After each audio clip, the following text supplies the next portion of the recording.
আমার নিঃসন্দেহে দেখবেন বর্তমান সরকারেরও কাপড়ের নিচে অনেক পলাতক গণহত্যার আসামিদেরকে খুঁজে পাওয়া যাবে। বোমা মারতেছে গাজার উপরে, সেরকম একটা অবস্থা মনে হচ্ছে চারপাশে। যে এটা যে একটা রাজধানী, এটা শহর, এটা যে মুসলমানের দেশ, দাড়িওয়ালা টুপিওয়ালা নামধারী লোকদেরকে জঙ্গি নাটক মঞ্চস্থ করবার চেষ্টা করা হয়েছে না গত কয়েকদিন আগে? আমরা প্রথম দিন থেকে প্রতিবাদ করেছি বলে কি হয়েছে? পুলিশ এই নাটক নিয়ে বেশি দূর যাইতে পারে নাই। হেফাজতের আন্দোলনটাকে যেভাবে প্রান্তিক পর্যায়ে নিয়ে যাওয়া দরকার ছিল, আমরা ওলামায়ে কেরামদের কাছ থেকে সেটা দেখি নাই। যে আমার ইসলামকে, মুহাম্মদ সাল্লাল্লাহু আলাইহি ওয়াসাল্লামকে খড়কুটার মতো বিবেচনা করতেছে। কিন্তু আল্লাহ তাআলা বলছেন যে ইতিহাস সাক্ষ্য দেবে আসলে যে কারা ইতিহাসের জায়গাতে অস্টারিতে গিয়ে কারা আসলে খড়কুটা হয়ে গেছে। এই জন্য আজকে এখানে দাঁড়ায় আমাদের প্রথমত হচ্ছে যারা এই আন্দোলনে শহীদ হয়েছেন তাদের সবার রুহের মাগফিরাত কামনা করা আমরা করছি, প্রথম কাজ। দ্বিতীয় কাজ হচ্ছে এখানে দায়ের রেসপন্সিবিলিটি কোথায়? কাউকে না কাউকে তো এই গণহত্যার দায় নিতে হবে এজ এ স্টেট।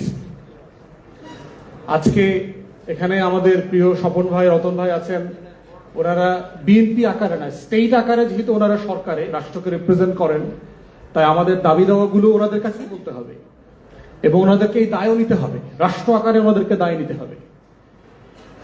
আমরা বারবার গত কয়েক বছর থেকে টানা বলেছি যে এটার তদন্তের জন্য একটা কংগ্রেশনাল হিয়ারিং এর মডেলে একটা গণশুনানি করা দরকার এবং সেটা দুইভাবে হতে পারে।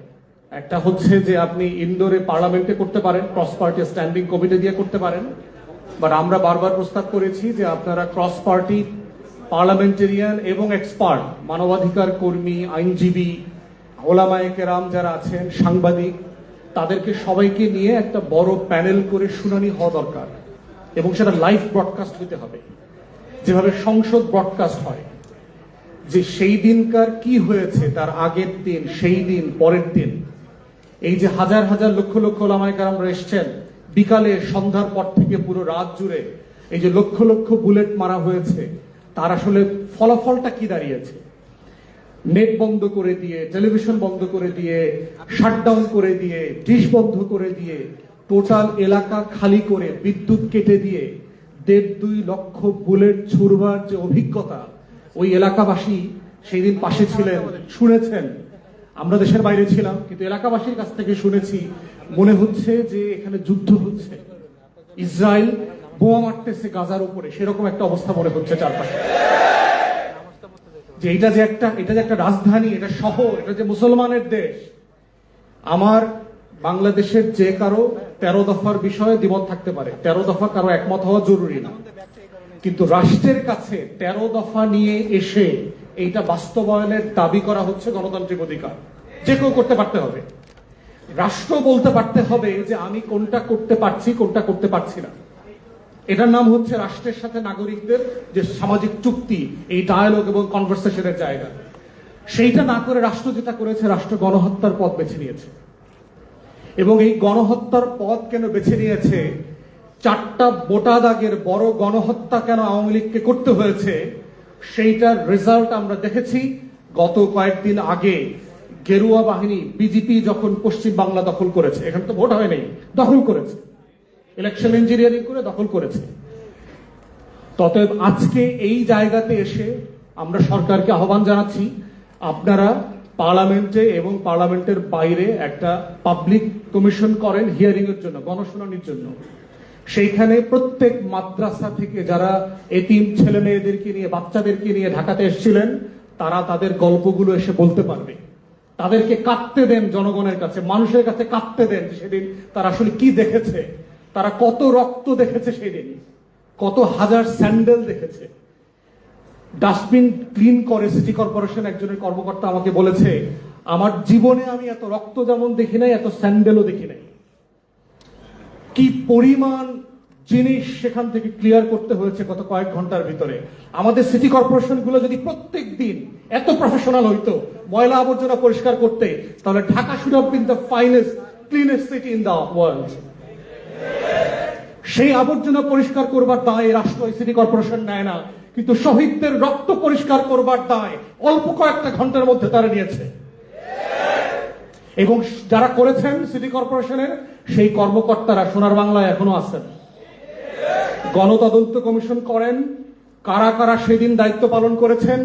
৭,৫০০ আইন শৃঙ্খলা বাহিনীর সদস্য, পুলিশ, র্যাব, আর্ম ফোর্সেস এজেন্সির লোকজন কাজ করেছে এবং প্রত্যেকটা ফোর্সের মেম্বারদের লগ বুক আছে, কারা সেদিন ডিউটি করেছেন। আপনি সেগুলো কল করেন, কমান্ডিং অফিসারদেরকে ডাকেন, কারা কারা দেশে আছে, কারা কারা এখনো পালায় নাই। আমার নিঃসন্দেহে দেখবেন বর্তমান সরকারের ও কাপড়ের নিচে অনেক পলাতক গণহত্যার আসামিদেরকে খুঁজে পাওয়া যাবে। অতএব বিচার করতেই হবে জাতির, ফর ন্যাশনাল পস্টারিটি। ইনসাফ এমন একটা লড়াই, যদি আমরা বারবার এটাকে ডিসপেন্স করতে ব্যর্থ হই তাহলে যেটা করবে প্রত্যেকটা জুলুম আর একটা জুলুমের জন্ম দিয়ে যাবে, আর একটা লড়াইকে আপনাদেরকে মোকাবেলা করতে হবে। পিলখানা গণহত্যা হয়েছে, বাংলাদেশ রাষ্ট্র, সিভিল সোসাইটি, সাংবাদিক, বুদ্ধিজীবী, বস্তির বুদ্ধিজীবীগুলা কেউ সেদিন কথা বলে নাই, মুখ খোলে নাই। খোলে নাই বলেই ১৭ বছর ধরে বিরোধী দলের নেতা কর্মীদের উপরে দিনের পর দিন, মাসের পর মাস গণহত্যা হয়েছে। বাংলাদেশের সিভিল সোসাইটি প্রতিবাদ করে নাই, বাংলাদেশের গণমাধ্যম তার জাতীয় দায়িত্ব পালন করে নাই, তারা দালালি করেছে।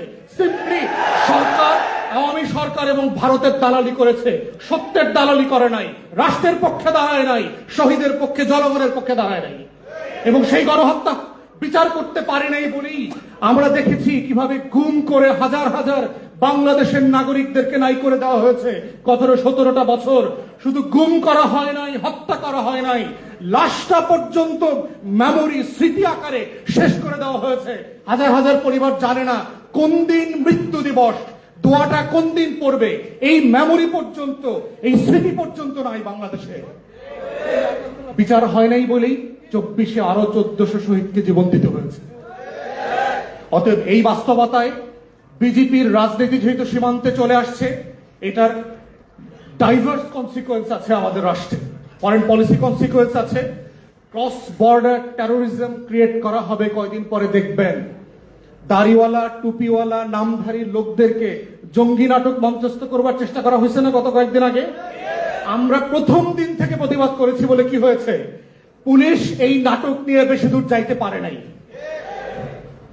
বাংলাদেশের সেনাবাহিনীকে নিয়ে নাটক করা হচ্ছে, বিমান বাহিনীতে তেহরিকে তালেবান পাকিস্তানের লোক পাওয়া গেছে।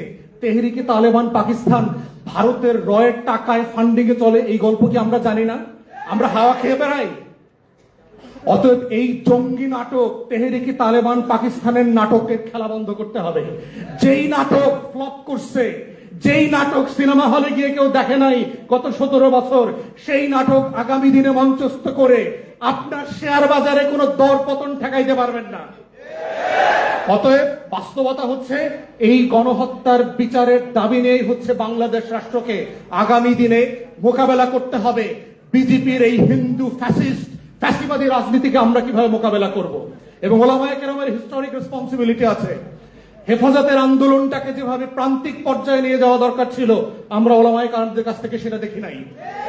এই দাবিটা নিয়ে প্রত্যেক মসজিদ, মাদ্রাসা, পাড়ায়, মহল্লায় যেভাবে সভা সমাবেশ, দাবিনামা উত্থাপন করবার দরকার ছিল, ওলামায়ে কেরামদের কাছ থেকে আমরা সেটা আশা করেছিলাম, সেটা আমরা দেখি নাই। আমরা আশা করেছিলাম যাদের উপরে জুলুম হয়েছে তারা জুলুমের বিপক্ষে প্রত্যেক পাড়ায় মহল্লায় দাঁড়াবেন, আমরাও পাশে গিয়ে দাঁড়াবো, যে একসাথে মিলে এই লড়াইটা করা, বাংলাদেশ রাষ্ট্রের জন্য, ইনসাফের জন্য, আজাদির জন্য এই লড়াইটা করা। এবং ওলামায়ে কেরামকে আগামী দিনেও সাবধান থাকতে হবে। আপনাদেরকে যেন বিজেপির এই গেরুয়াময় সীমান্তে, আমার প্রত্যেক সীমান্তে এখন বিজেপি আক্রমণ করে বসছে, এই জায়গার রাজনীতি আগামী ওলামায়ে কেরামদেরকে কোনো ফাঁদে যেন না ফেলে, সেই নাটক থেকে আমাদেরকে বাঁচার জন্য এখন থেকে প্রস্তুত হতে হবে। হেফাজতও কিন্তু আওয়ামী লীগের ফাঁদে পড়েছে, সেই নাটকও কিন্তু আমরা দেখেছি। অতএব আমরা চাই ইনসাফের পক্ষের ওলামায়ে কেরামরা, আজাদির পক্ষের ওলামায়ে কেরামরা দ্বীনের ঝান্ডাকে মজবুত করে ধরবেন, মুখলেসের সাথে, ইখলাসের সাথে, কোনো ধান্দা ফান্দা থাকতে পারবে না এর ভিতরে। এবং সেই লড়াইটা আমরা সবাই মিলে লড়বো ইনশাআল্লাহ। শহীদদের জন্য আবার রুহের মাগফিরাত কামনা করে আমার বক্তব্য শেষ করছি। আসসালামু আলাইকুম। বিচার বিচার বিচার চাই।